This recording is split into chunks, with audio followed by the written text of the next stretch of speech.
Yo, what is going on? And welcome to another episode of the Urban Pitch Podcast, the beautiful game of life, part of the Believe Network. I'm Ramsey Abushala, editor of UrbanPitch.com. Julio Madrosa, executive director of Vibes for the day. What is going on, Julio? How we doing? Good, man. Just out here bumping Far East movement, fly like a G6. We're taking it back to the 2010s. Hey, Far East movement, man. Reach out to us. We want you on the pod, man.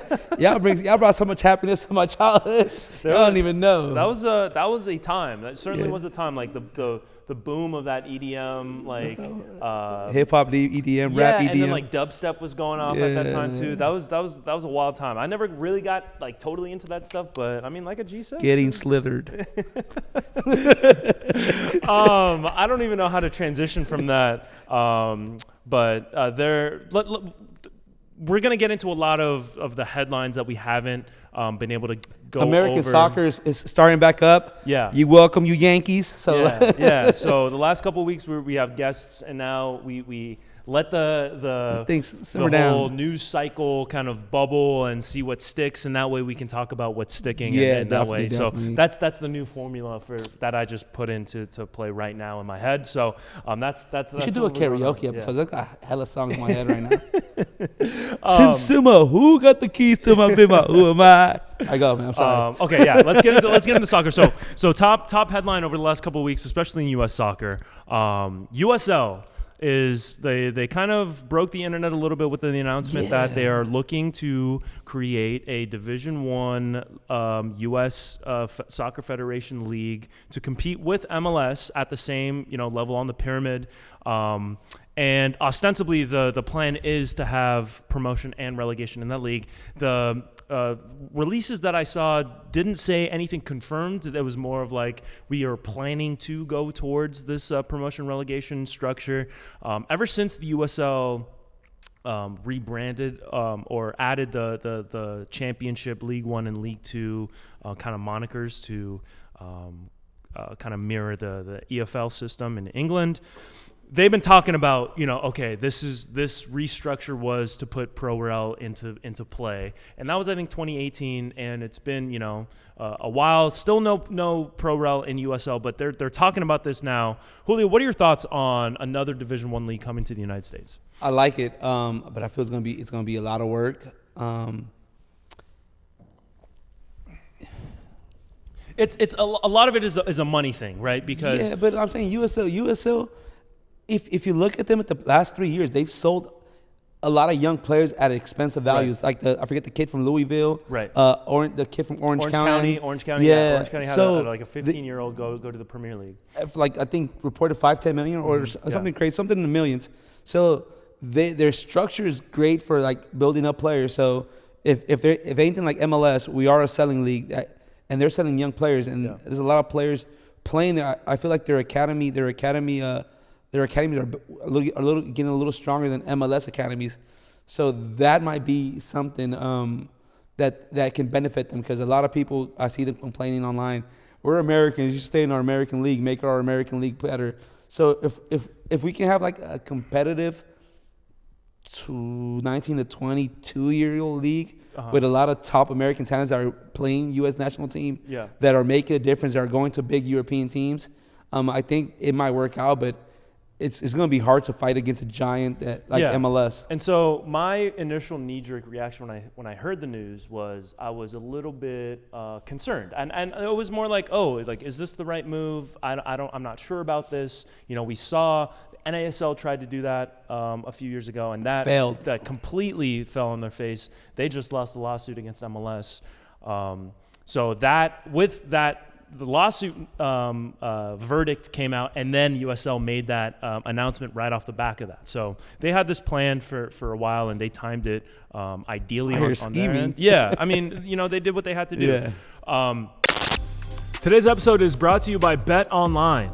Bet Online is the world's most trusted betting platform and your number one source for online betting in 2025.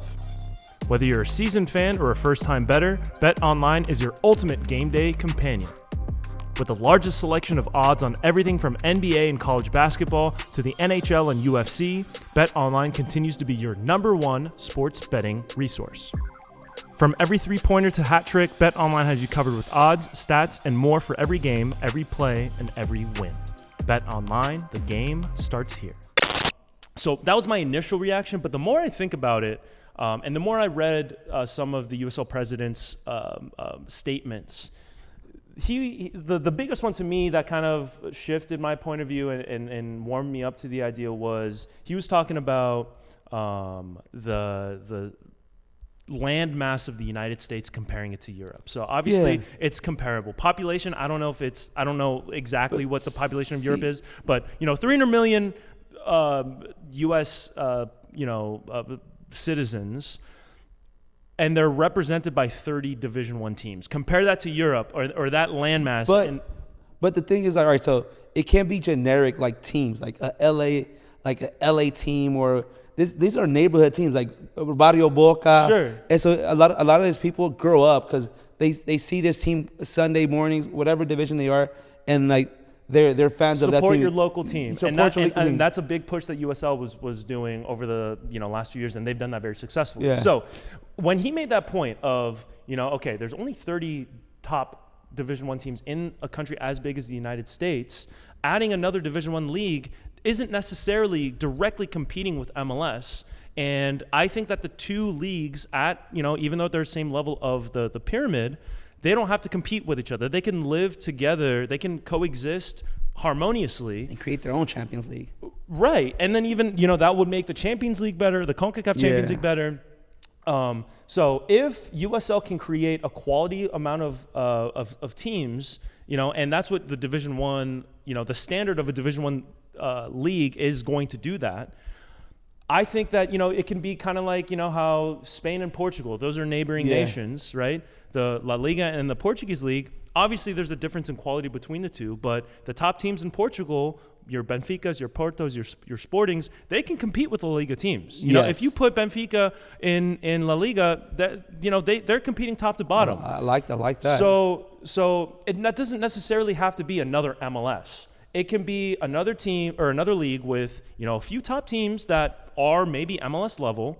The money might not be the same. There's still a clear, a hierarchy, but the Division I standards in terms of stadiums, in terms of investment, in terms of the overall production level, I think it can work.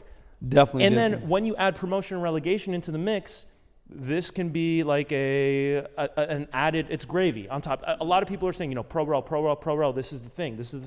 It's a great differentiator for MLS, for the USL. I don't think it's going to be the be-all, end-all, we talked about this too in the past, or else they would have already done it. They would have already done it in their current structure right now because they have Championship League 1 and League 2. They would be doing pro rel, but I don't think that moves the needle because, to be honest, I don't really, if it's a USL League 1 team moving up to the championship, that doesn't really interest me that much because of the level of play. Yeah. Right? So now that if you have a quality, like a super, very good league, another good league, and it's going to take some time, but with that added stakes of pro rel, to me, that's just gravy on top. And, it's going to make MLS start looking over their shoulder we saw with LAFC and LA Galaxy. Once LAFC came here, all of a sudden LA Galaxy was starting to up their game because they had to. So we talked about this with NWSL and the USL Super League as well. More competition is better. And I don't think necessarily in this case the two have to be going head to head. It doesn't have to be a zero-sum game where the success of the USL Premier League or whatever they're going to call it has to be at the expense of MLS. Yeah, and I liked it because there was a lot of USL teams with in small Oklahoma Energy that brought out a good turnout of fans. Right. So it doesn't have to compete in the same market. It can be in these smaller medium cities that they are dying for some soccer. Sacramento does the same thing. Phoenix. Give Oakland the team back. Detroit, Oakland. All of these. Oh, well, they got the Oakland roots. I'm sorry, I'm saying give Oakland a team to play at the highest level. Yes, because they deserve it. They're getting their own Oakland, stadium. they bring a lot of great fans. Yeah. And when we went out there, shout out to them still for that. When we went out there, their fans were engaged. Their fans were they not only loved their club, they loved their city. they are not only representing Oakland roots, but they're representing Oakland. Yeah. And that's what you want. That's what you want to promote with these pro realms. Like it's gonna be neighborhoods against neighborhoods. Yeah, and they were the only thing missing from them was a stadium. You know, they were playing Definitely. at a junior college. It wasn't the greatest atmosphere stadium wise. And now that they're getting their project off, you know, I like to it. a good start, that's going to be a next level thing. So I think that atmosphere wise and quality wise are the two biggest things that the USL top division league. I think it's going to be called Premier League. Like that would make sense because they already have Championship League 1 and League 2. I get it. These are leagues that have been for years, but I think we have to be more unique with that. I don't want to be called a premier USL. Yeah. Like, I mean, they've already branded themselves. They've already aligned themselves for that. So Yeah. I think I saw somewhere that they already filed a patent for it, or trademark for it. That sucks. I don't know. It makes sense. Like League Un, La Liga. That's pretty similar. Yeah, not Serie Premier. A, there's a million Serie A's Yeah. around the world. You know, like there's the Brazilian Serie A as well as the obviously. The I like the Italian one. Mexican league. At one point, they were selling their league like for branding. So like Liga BBVA. So they do that. They do that. Like I think it was Uber Eats. Ligue 1 was Uber Eats League 1, and La Liga's Santander Liga. Yeah. I mean, they had the Barclays Premier League. So, you know, yeah, so as long as we associate to like a big American company, like I wanted to be Def Jam's Premier League. Def Jam. Okay. No, it would probably be like Exxon or some Something. like oil or Cryptos, Raytheon, crypto. Northrop Grumman, some weapons contractor. Oh no, that's crazy. Shout out to you Americans. But yeah, so I'm excited about this. I want to see where this goes, and then to me, I think the biggest thing that USL needs to get right is just the quality of players, the money, the investment, all of that. And the storyline with these neighborhood markets. Don't go to New York. Go to like give me a White Plain FC. Like look at these rural. Get the Griselda guys out there. So get for real. Yeah. A lot of Italians. Buffalo FC. Yeah, or Buffalo what? FC. Like I do want to see teams for these small markets that have a dying fan base. Like I said, like a Seattle. Well, Seattle's already there, but like going back to Oakland, like these teams that have great fans, Vegas that have great fans, and give them a team where they can from the ground up. Though I don't want them like only because they're buying it in go straight to Premier. I want them to fight it off and like top 8 make it to that inaugural eight team, whatever how many. It's usually 8. Yeah. However, 8-team first season. Yeah. And then next year, no relegation because it's still a new. Promote 2 more and then it goes up and then down. Right. Yeah. I mean, that's a good point. Shout out to me if you need any advice. I do freelance. I do think so the promotion and relegation, if they end up doing it, which they're coming out and saying they're being very tenuous about their wording about it. They're not guaranteeing it. They're not saying it's always with the plans of introducing Major League USL. That'd be crazy. So I think Pro Rel would be great for the league. It will. I don't know if it'll be enough to overtake MLS, and it's still going to take years. It will take years, but it is a nice differentiator. And then if they can build, these big rosters, I think they can coexist harmoniously, just like some of these leagues in Europe do. Like the Belgian league and the French league. Those they're neighboring each other. They're still doing good. The Irish league and the Premier League. It's something similar to that where these are both Division 1, like high level. Like they still can play in the UEFA Champions League. And they're not necessarily on the same level money-wise, but on the level of their respective pyramids, they're still Division 1. So I don't think that there's any issue with that. And if they approach it as, not trying to like overtake MLS like NASL did, then it could work out. It could work out, and then that Lamar Hunt Cup is going to be U.S. Open Cup. It's only going to add value to the America, and quality to the players because I'm pretty sure how competitive Americans are. The minute they see one of these teams knocks out a few MLS teams, they're going like, all right, let's start investing more money into this. Yeah. Okay, speaking of MLS, let's get into MLS. So we're getting into the start of the MLS season. This weekend. So by the time this episode airs, we've gotten opening weekend out of the way. a lot of excitement, a lot of buildup. You know, we're already starting to get CONCACAF Champions Cup games. You know, teams playing in sub-zero weather. So that's not ideal. There's that whole push. I think they confirm that they're going to do the fall to spring, like to adopt the European calendar. No. I don't know if that's confirmed yet. They're talking about doing that. That we got a taste of, you know, what playing in Colorado in February is going to look like, or January. It's the second time LAFCs get screwed playing in Colorado under cold weather. Yeah. So, but it's cool. Yeah, but let's get into the jerseys, because that's something that we like to do every single year. MLS did their whole rollout last week. And I was pleasantly surprised with a lot of the designs. I think they're continuing to do a good job. You know, that there is a league-wide template, but I do think that they were creative in the ways that they incorporated designs with that template. Yeah, Julio, a lot what of are your storytelling. thoughts? Yeah, I enjoyed it. There's a lot of storytelling to a lot of these jerseys. A lot of these jerseys that I like are plain, simple, but have a great storyline to it. Then they went overboard with some. I'm like, dude, what are you doing? Yeah. Yeah. And then there was just some like MLS didn't even try. Okay. Yeah. There's a couple very plain ones that were a little bit disappointing to me, but I think for the most part, like you said, some of the logo changes were great too, though. Yeah. Okay, let's get into. So we came up with our top 5 and bottom 5 jerseys. Do you want to get the bad out of the way? What do you want to start with? Do you want to get the good first and then do the bad, or do you want to do the bad first? Or we can start with the bad. Okay. All right. So. Let's go. Do you have them written down, or do you have them? I have them on my list. So yeah. The first 2 is because I hate. No, it's actually 3, but the first 2 are kind of similar. I hate the dark same color to the light color. Okay. That like the Inter Miami one, like the pink one. It has dark pink. So it's like the pink on pink. Yeah, pink on black pink. On black. Okay. Yeah, so like that goes same thing with Austin. Right. Like green on green. Austin has that I wish they would have done a little bit like something like going back to that green and black like stripe ones. Because that brings out like that shows me it's a soccer jersey. Yeah. So those 2. Cincinnati, I don't know what they were thinking. Yeah, the Cincy one. That has the sash going across. Yeah, right? the sash going down. The more I look at the San Diego home one, the more I hate it. Yeah, that's on my list too. I was thinking that we can go back and forth with our. All right, go. But you know what? No. You already set the precedent. Let's for the bads. Let's and then we go. All right.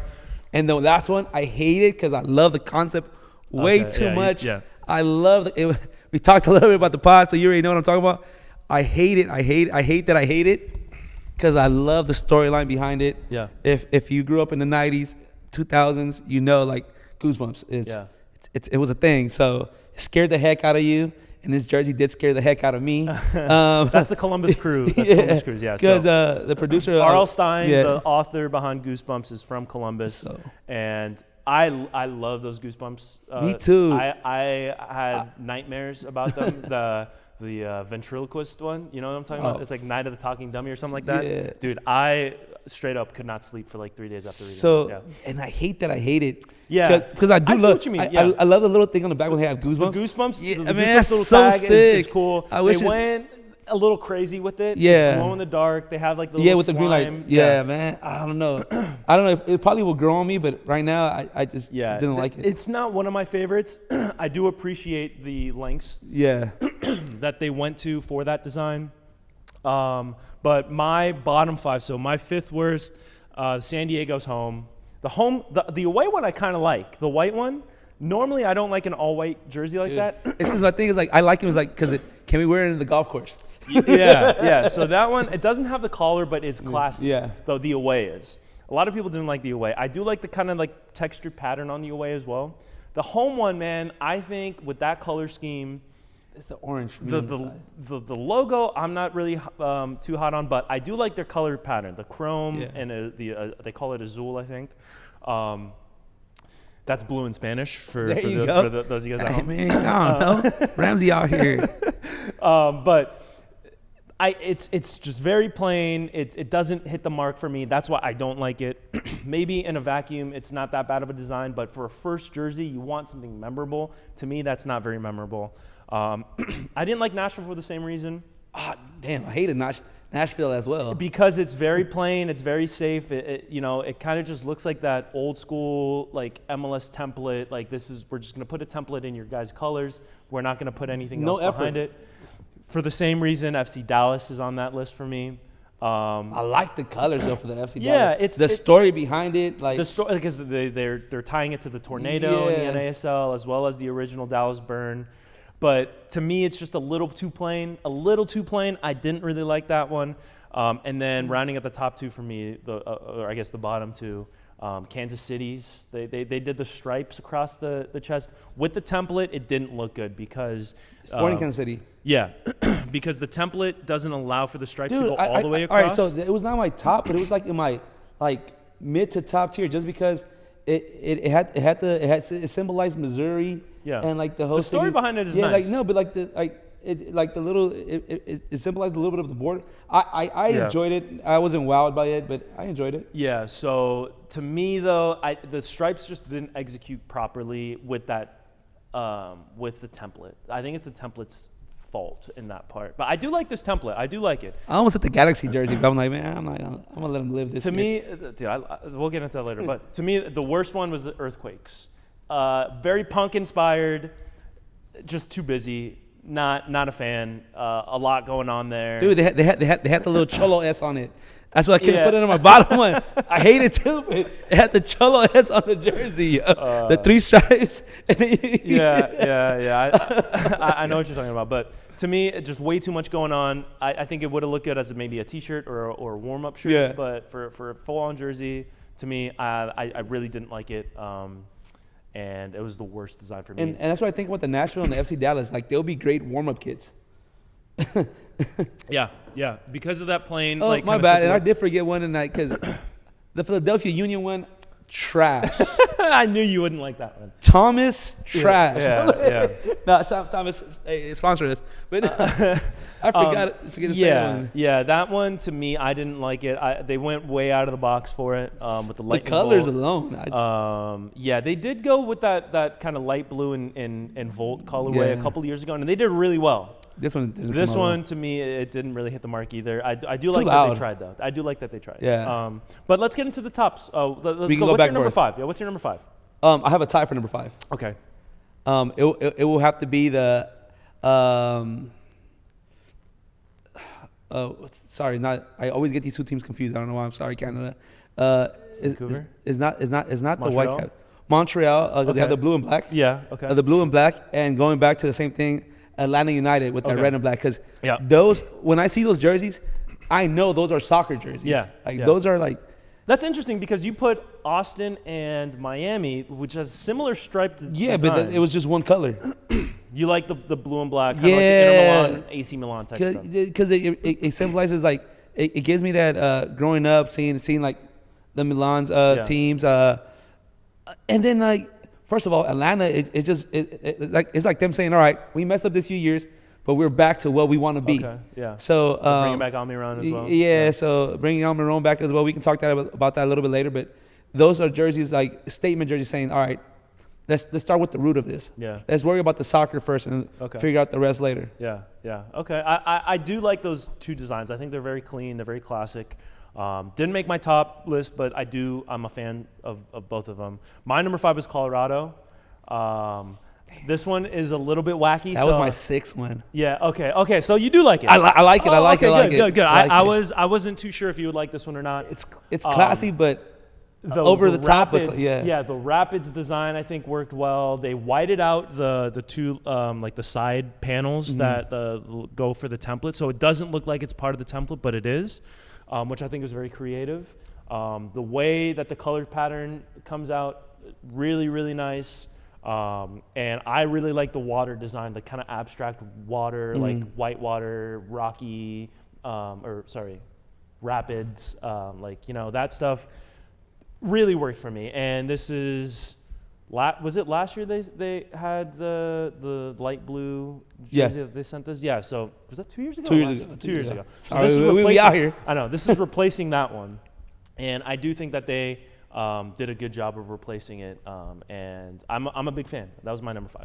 For saying back to like jerseys that I know, I feel like soccer jerseys, Canada, Vancouver, the Whitecaps. That jersey, I love this so design. I love this design. Yeah, like the white with the blue stripe all around it. Whatever that foam company they have in the middle, like I had to Google like the company because I was like, this is so sick. Yeah. Nah, so they did that well. It looks nice. It looks like I can wear it with jeans. Like I can take it out. Like especially right now that everybody's wearing jerseys. Yeah. Historically, Vancouver's had some really good designs with that kind of they call it a hoop, the stripe in the middle. Yeah. That goes back to the NASL days with the Whitecaps back then. So I really like that they've kept that continuity throughout their history. And it really works. It didn't make my top 5 either, but this one was probably just outside. Only because they've done that design better a couple of years ago. They did it, similar design, and I think it worked better then than it does now, but still just tried and true, can't go wrong with it. Really love that design. My number 4. Today's podcast is also brought to you by Underdog Fantasy, the easiest place to play fantasy sports. Use our code URBANPITCH, that's one word, no spaces, to get a free pick and up to $1,000 in bonus cash. We're going to start playing their Pick'em game, where you can make picks on your favorite players and teams. All you have to do is pick whether they'll go higher or lower than their expected stats. We'll share our picks here and on social media channels, and you can play along with us. Let's make watching sports even more fun with Underdog Fantasy. LA Galaxy. To me, dude, no, it's not trash. It's not the trash. sunset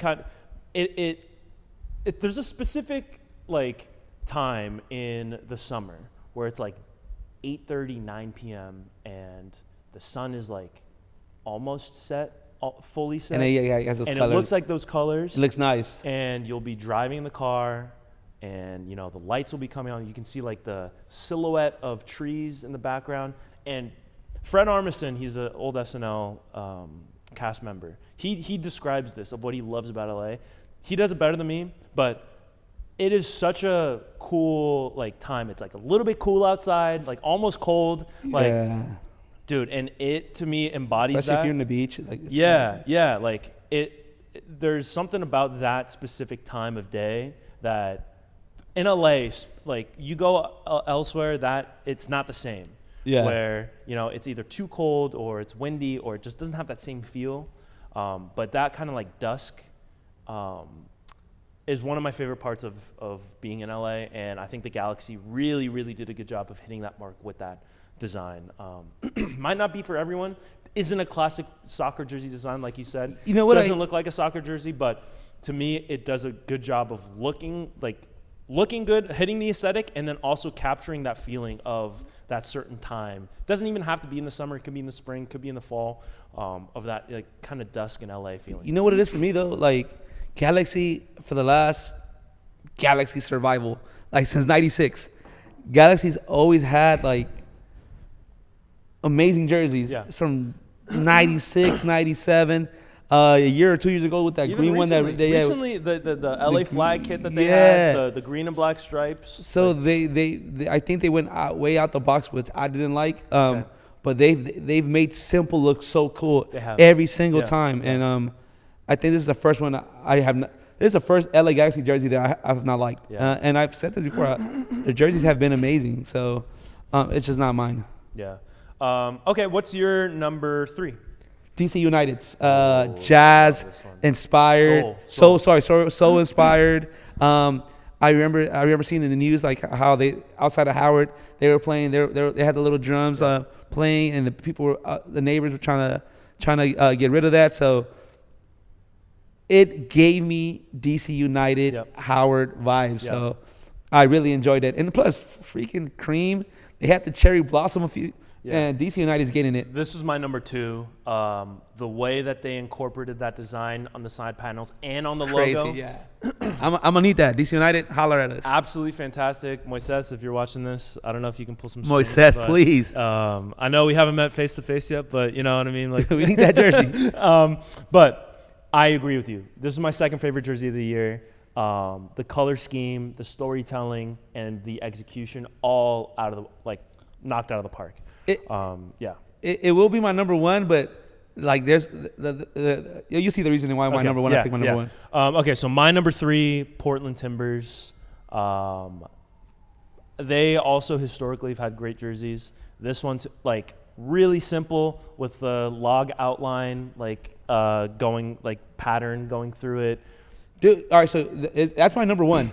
Okay. For the simple reason that Okay. you know how like the ring, many rings you have. Yeah. You know how old the tree is. Yeah. They have 50 for the 50-year anniversary one. Yeah. So I'm like, dude, like whoever like it, and this looks nice and it's simple, looks nice. Yeah. But it has so much meaning into it. Yeah. Yeah. And the colors are great as well. Yeah. Dang, I didn't mean to No worries. I spoil your no, number one. I had an audible. Don't even worry about that. Okay. All right. But that's still so that's your number one. I'll switch it right now. Talk about it. I switch it now. No, keep it at your number one, and then just talk about the other ones because we'll go down the full list. I love the color, the deep green with even with the way that they incorporated the sponsor Tillamook, that kind of gold font color. Just a classy jersey, celebrating 50 years, like you said, with the storytelling, and then just a really good looking jersey. So nothing really much else. No, it's honestly 10 out of 10. Yeah. Storytelling, look, design. I want a Portland Timber jersey now, as well. That's another one on the list. I think for what weak template Adidas gave MLS. You think it's a weak template? I don't like it. Okay. They did it right. They did it beyond right. Yeah. Okay. What's your number two? LAFCs. Okay. White and gold. All White right. and gold. Okay. White and gold. Even though they were not the LA team that won last year, Yeah. it looks like to me like a trophy. Like Giroud modeling. Like, come on now. Like Giroud. You look good in it. So the white, gold, the crew neck collar, like polo collar. Yeah. Polo collar. Yeah. Like no, because like it's like. Well, it's like half. So it to me this was weird. I don't know if I like the collar not going all the way around. So it's a collar. It's a polo collar in the front, but then if you look at it from the back, it's just a regular crew neck. Yeah, because it bothers you once you play. I don't know. I think it was great. Okay. It was a great design. The white and gold, sleek, amazing. It looks good. It looks like a championship. Like It's almost like Arsenal the year that one of the years that they came in second, and then they had the league. I think it was like a catastrophic bottle job of a season, and it hurts to think about it. But the next year, I think it was last season, they came out with the gold stripes, the gold accents, and it seemed like that was in preparation for it. But even though it wasn't, because this is a 2-year process design process, so it seemed like it, but even though it wasn't. They had the gold accents, like they were going to celebrate the championship, and it's a similar feel to that. Yeah, definitely. Yeah, I do like the jersey. The color to me, I'm not sold on, but it does look good on the field. We were able to see that in the America game. But yeah, I do like. I think both LA teams both have really good jerseys this year. But my number one is Seattle Sounders. They have done. That would be my second option as number one as well. Yeah, they have done just an amazing, unbelievable job tying into the city with their away kit design. So they went from the Jimi Hendrix one with the purple and black, and then they went to the Bruce Lee one for the next 2 years, which I know you don't like, but I think was really cool and ties to an icon from the city. Yeah. And then now this one with the Native American inspired designs. Yeah, because of the tying into the 3 tribes that incorporate the area. Really cool color scheme. Real cool. Really cool designs. Like just to me, it's by far the best design out of the bunch for this year. And they've been doing unbelievable job with their. It just works. Like it looks nice, sleek. Like I said, this is all jerseys I'm willing to wear in the golf course. Yeah. So and then the story behind it. It's great to see how much thought they've put into this, because some of these group projects that other teams have put out is just like. You did it at 3 a.m. You had to turn it in at 4 a.m. But no, Seattle, another Seattle, Portland, LA Galaxy are teams that are always like highly ranked with their jerseys they come out with. So and then even with because they rebranded and they did an excellent job with the rebrand, and that's hard to do. We've seen teams get it wrong all the time. So like Charlotte's away one, like. I don't know, like they have the logo. Oh, they have a new logo. They did a new logo, but that's not really a rebrand. That's just an alternate logo, which I kind of like. You don't like that the chrome? The chrome on the black looks good to me. But no, it's like CLT. Right? CLT. Like I don't know about that. Yeah. I like a crest. Yeah. Okay. But I mean, LAFC's previous one, it didn't have the full crest. It just had the LA logo. That's LA though. Yeah. I'm LA biased. Yeah, no, you know what? Which one I liked as well? Just because of the story behind it. St. Louis. Oh, okay. Yeah, another collared. The pink jersey. And it had like I think it's 11 or 13 stripes for like the 11 players that made it to the U.S. National team that from beat St. England. Oh, yeah. Okay. So 1950s or whenever we beat England. So like that, I thought that storyline was pretty cool as well. Yeah, England still hasn't beat us in a World Cup. Yeah, wankers.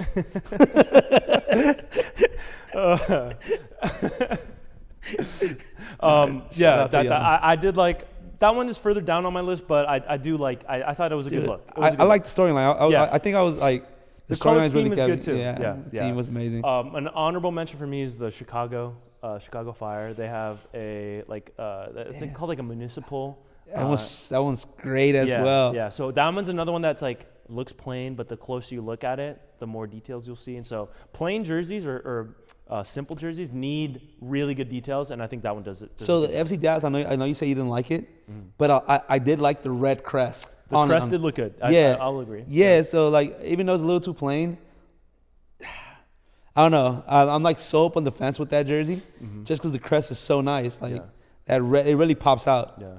Overall, I do think it was a good year. Great year. And I think 2020, the 25th year anniversary, they came out with like a very like template heavy design that didn't do much with the template. So this year, still a template, but they were able to do a lot with that, whether it was incorporating designs into the template or using it in a creative way to enhance the design.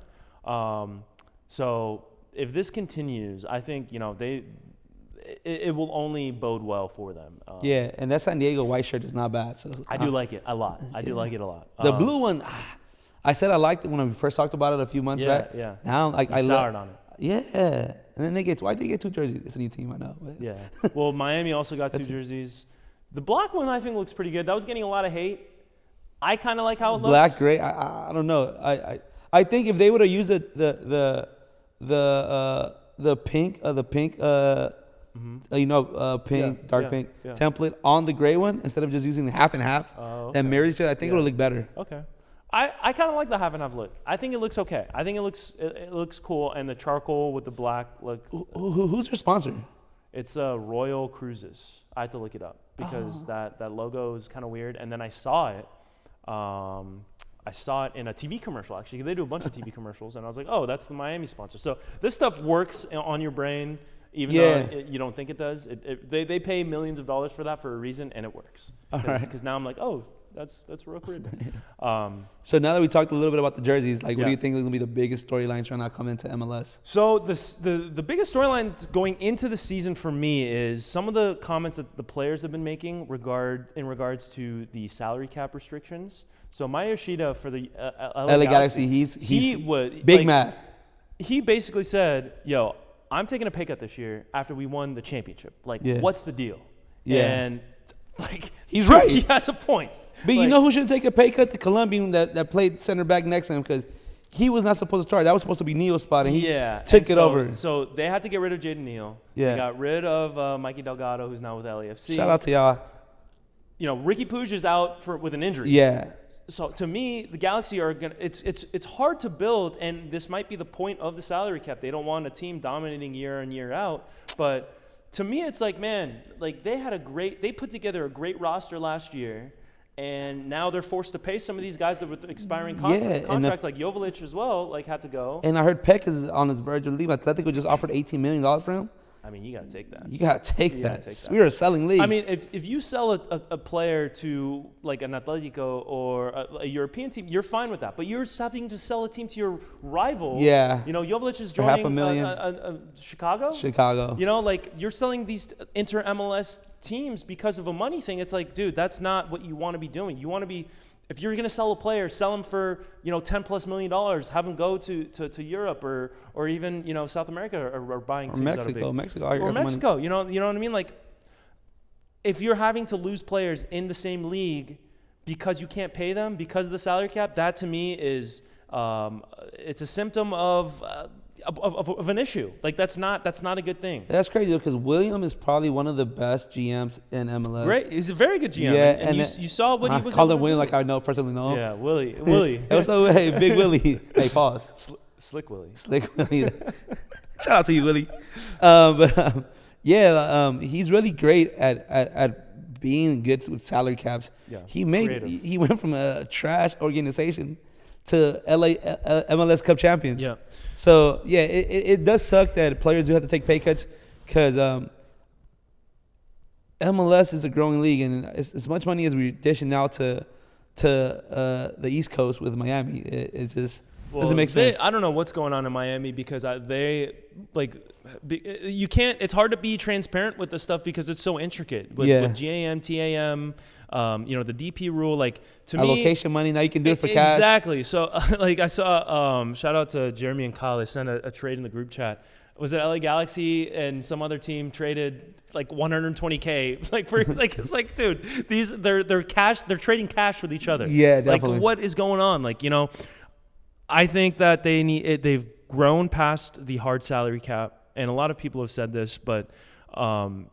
The league is beyond that now. And if a team is willing and able to spend money, they should be able to do that. Especially, the parity is good. I like the parity. I like the fact that, every year each team has a solid chance. Man, like we want more stars. We want more like high level players. The only way we're going to be able to do that is to spend more money. Yeah, it should be able to make every team get at least 11 competitive players, and then it should get tricky with the bench. Yeah. Other than that, but for me, a big headline is gonna be, what is Joseph and Arango gonna do? There's these two players that are great goal scoring forwards. Joseph Martinez and Chicho Arango on Real Salt. Yeah, not Real Salt, like San Jose. San Jose. Like there's two players that every team likes them, but nobody falls in love with them. I want to see what they do because these two players, they got really nothing to prove because they've proved so much. Yeah. But so much to prove at the same time. Joseph has a little bit more to prove because he's had a couple of down seasons since his peak in Atlanta. Chicho, I mean, that guy's just a proven goal scorer. That guy will get you 20 goals. Definitely, but it's two players that are now paired together. That could be a very deadly. I mean, and this is a team with a new coach, a new vision. Bringing in a couple of big signings like that, turn some heads. They had another one. Who else did they bring in? I believe it was an Argentinian kid. Not too sure, but okay. But yeah, San Jose, that could be a team to watch, even though they had historically bad year last season. Yeah. But bringing in Bruce Arena, bringing in a couple of these big time players, like who knows? Like they could have a major turnaround, even though they have the worst jersey. And then with LAFC, what are the last two signings going to do? Igor, the Brazilian kid, and they just signed a Turkish kid, another winger. I still think that they do. Griezmann, we're waiting for you. Now Griezmann still got he has business to finish in Madrid. I think he's doing really well. Atletico's going to get booted out by Real Madrid next week, so whenever don't worry about it, bro. Just calm. So what's going to happen there? Seattle looks like they're going to be a team going for the cup this year. Yeah. So it's a lot of great MLS talk right now. I think it's always exciting at the beginning of the year to talk about this, anticipation, optimism, especially. Has Columbus fallen? That's another question. Losing the guy like that, like Chicho, or Cucho. Sorry, Cucho. Cucho, Christian. It was a few guys that have left the team. Yeah. So, that was a powerhouse for the last 3-4 years. I mean, they still have the best coach in the league. They still have, is Nagbe still there? I don't know. But I mean, they still have a solid base. They have a really good goalkeeper in Patrick Schultz. Like I think they're in good hands. I'm not extremely worried about them. I think losing Cucho, I mean, even though they lost him to, for a good deal, it's not necessarily like you can't just fill in a player like that. 2 teams from the West, 2 teams from the East. Who do you think are going to make it to that conference finals? Conference finals. That's tough. I really like how LAFC is built. I think LAFC, bringing in Jeremy Bobasi. He looked great, by the way. Mikey Delgado. Yeah. I think Giroud is going to fit in a little bit better this year. We need just one more winger to feed more balls. Pause. But LAFC always a threat. I don't think Galaxy are going to repeat this year. I think they're going to they're going to have a regression, a little bit of regression. But I like Seattle as well. I think Seattle looks good. I think that's another organization that's historically well run. Maybe a rematch of last year's quarterfinal. Quarterfinal that Seattle beat LAFC in. But I think Seattle and the both LA teams are going to be the. And in the East. Yeah. I mean, obviously Miami. I think they're going to run it back this year. A little bit more accustomed to the MLS quirks now with that Euro. Yeah.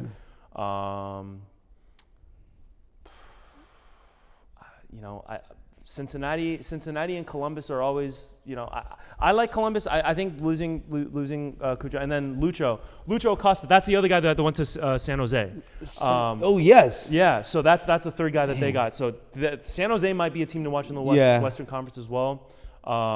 But Miami. I think it's going to be Miami, and I'll put NYCFC in there because I think NYCFC was. Well, yeah, those are the two East teams. I think the West is a little too stacked. Mm-hmm. San Diego with De La Torre and Chucky. Yeah. I think, and they have great pieces around them. Like, you think San Diego? Yeah, they have some good solid vets, and I believe they have two legit stars. Yeah. Seattle for sure. The thing about LAFC and LA Galaxy, which is funny to me right now, those are the two same GMs. Right. Different teams, same two GMs. Yeah. This team you guys see in the beginning of the season is not going to be the same team for the summer. Yeah. The amount of rumors that LA Galaxy has gotten, LAFC's gotten, and they always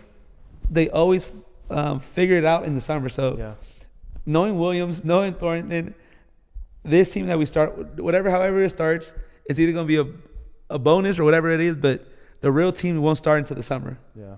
Once the World Cup is done and you have some of these stars ready to leave Europe coming to the MLS or finding young talent in these World Cup teams that they can bring on. So I don't know. I do think it might be a LAFC LA Galaxy final. And now I'm dying for that. Yes, yeah. I'm rooting for that. Because I think those two GMs are like frenemies. Right. Yeah. They come from the same school, so I do think San Diego could be that dark horse. Seattle is built for it, but I think the way LAFC and LA Galaxy plays chess, not checkers, might be the difference. They have one of the two best GMs in the league. Yeah. And Western Conference Final, LA Galaxy, LAFC. We didn't get it last year. I would love to get it this year, but I think we should wrap it up there. I think that's a good look ahead to the MLS season. We do more vibes than analysis. Yeah, so, man. Don't come out of throats if we're way off. But I like our predictions. I like the. Stop being a geek. Yeah. But let us know what you think about the kids. Shoot us a comment. Make sure to DC United. Yeah. Holler at us. Oh, yeah. Crazy. But this has been another episode of the Urban Pitch Podcast, a beautiful game of life, part of the Believe Network. For Julian Monterosa, I'm Ramsey Abushala. See you next week.